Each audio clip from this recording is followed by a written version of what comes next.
warahmatullahi wabarakatuh. Om Swastiastu, Namo Buddhaya, salam kebajikan dan salam sejahtera untuk kita semua.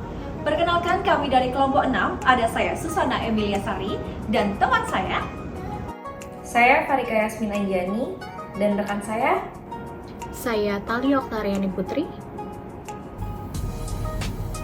Saya Nirfitrianti, kami dari kelompok 6 akan mempresentasikan non-tesis proyek kami yang berjudul Perencanaan Program Port Creative Contest dalam meningkatkan brand awareness Pelindo melalui edukasi pelabuhan.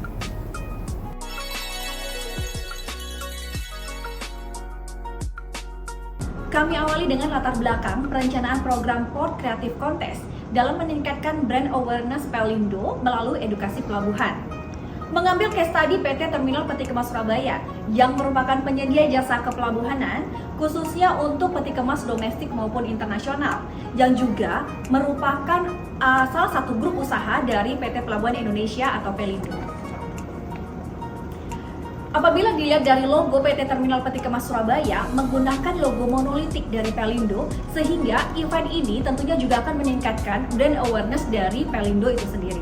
Adapun beberapa highlight yang ingin kami sampaikan terkait perencanaan event ini, yaitu yang pertama, berdasarkan survei nasional yang dilakukan oleh Saiful Mujani Research and Consulting tentang awareness perusahaan BUMN, hasilnya masih 35% masyarakat yang tahu atau mengenal apa itu Pelindo.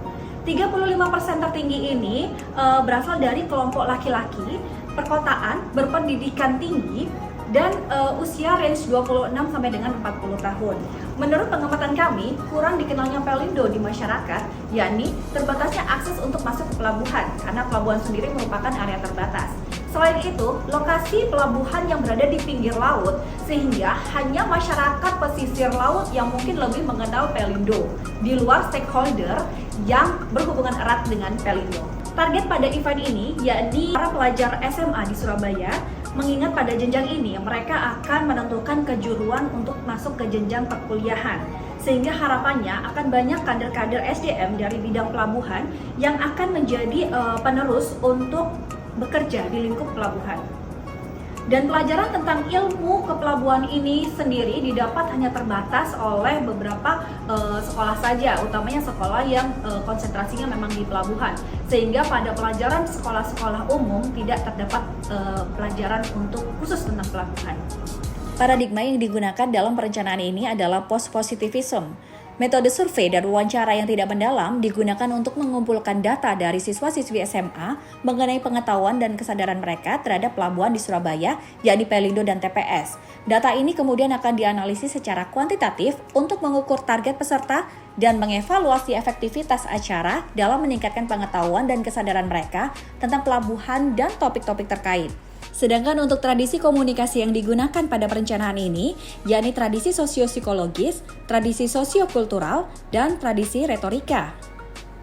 Dilihat dari official website Pelindo, bahwa program tanggung jawab sosial lingkungan atau TJSL Pelindo terdiri atas 3 pilar, yakni pendidikan, lingkungan, dan pengembangan usaha menengah kecil atau UMK.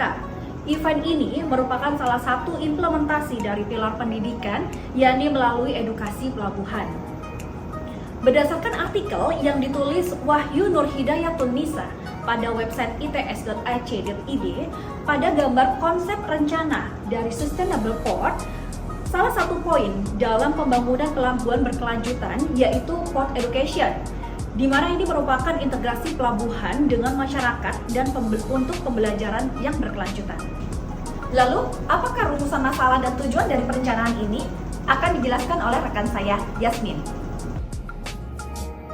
Rumusan masalah pada perencanaan event ini ada 2, yakni pertama, bagaimana nama Pelindo lebih dikenal masyarakat, atau lebih tepatnya bagaimana membangun brand awareness Pelindo melalui grup usahanya PT Terminal Peti Kemas Surabaya.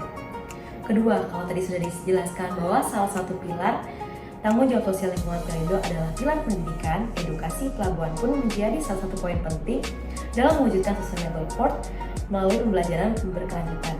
Lantas kegiatan apa saja yang bisa diselenggarakan oleh Pelindo melalui grup usahanya PT Terminal Peti Kemas Surabaya?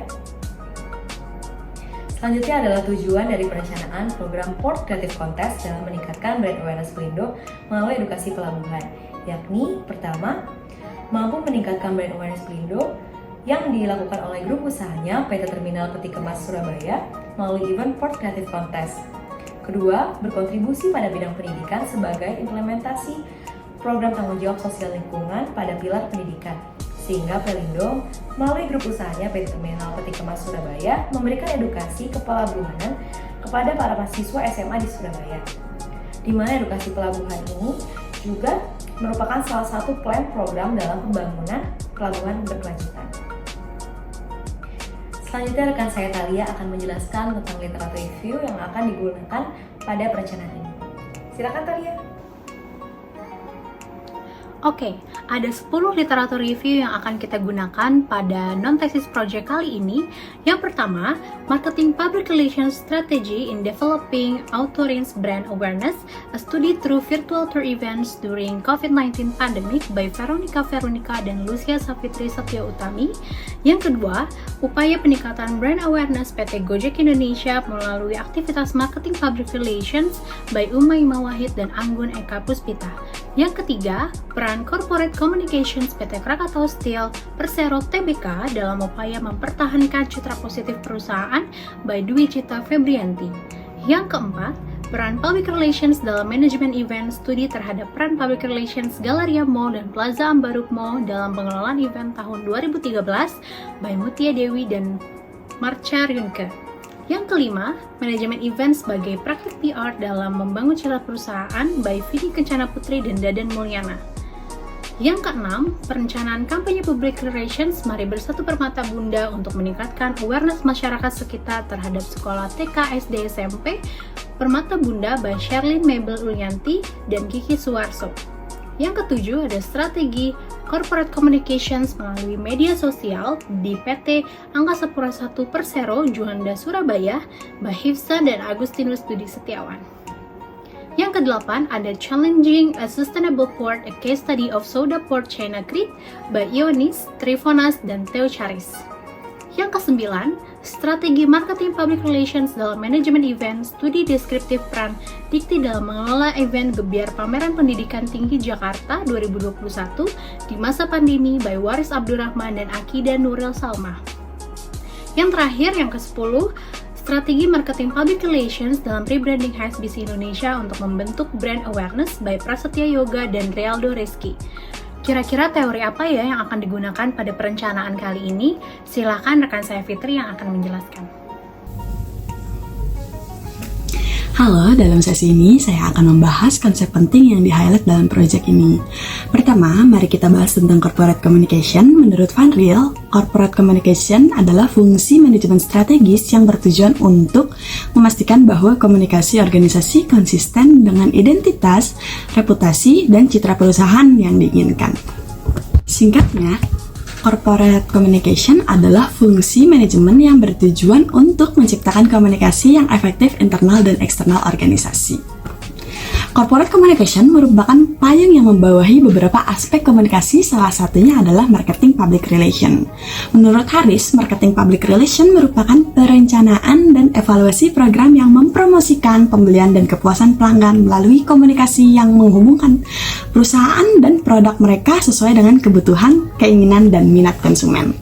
Fungsi dan ruang lingkup marketing PR mencakup beberapa elemen kunci, antara lain membangun dan mempertahankan citra merek seperti menyampaikan pesan konsisten, menarik, dan relevan. Dan ada lagi manajemen acara seperti mempromosikan produk, membangun kesadaran merek, atau memperluas jaringan bisnis. Fokus dari marketing PR adalah memperkuat citra merek, mempengaruhi perilaku konsumen, serta meningkatkan brand awareness.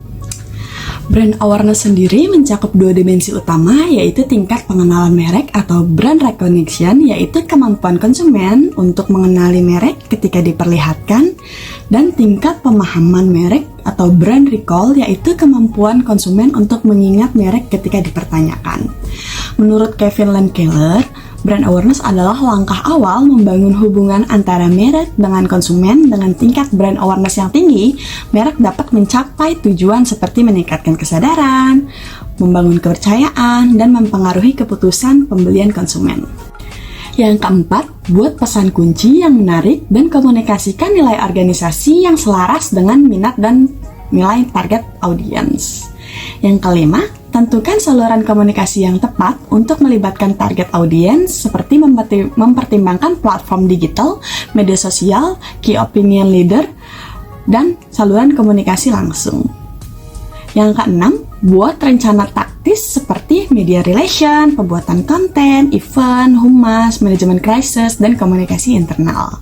Yang ketujuh, jalankan dan pantau kemajuan rencana seperti melacak sosial media, mention sosial media, analisis situs web, dan teratur untuk mengatur aktivitas kegiatan. Yang kedelapan adalah nilai kegiatan PR apakah sudah sesuai dengan tujuan yang ditetapkan. Lakukan evaluasi untuk mengukur dampak dan keberhasilan kampanye. Yang kesembilan adalah evaluasi strategi dan taktik PR, terus beradaptasi dan mengoptimalkan pendekatan berdasarkan perubahan keadaan, tren industri, dan umpan balik pemangku kepentingan. Untuk referensinya kita ambil dari beberapa buku, artikel jurnal, termasuk official website Pelindo maupun TPS, serta data internal Pelindo maupun TPS. Demikian presentasi kami dari kelompok 6. Saya Susan. Saya Yasmin. Saya Talia. Saya Fitri. Satu pantun dari kami. Tiap weekend ngerjain eksam. Kita analisa berdasarkan teori. Kami dari kelompok 6. Terima kasih, kami pamit undur diri.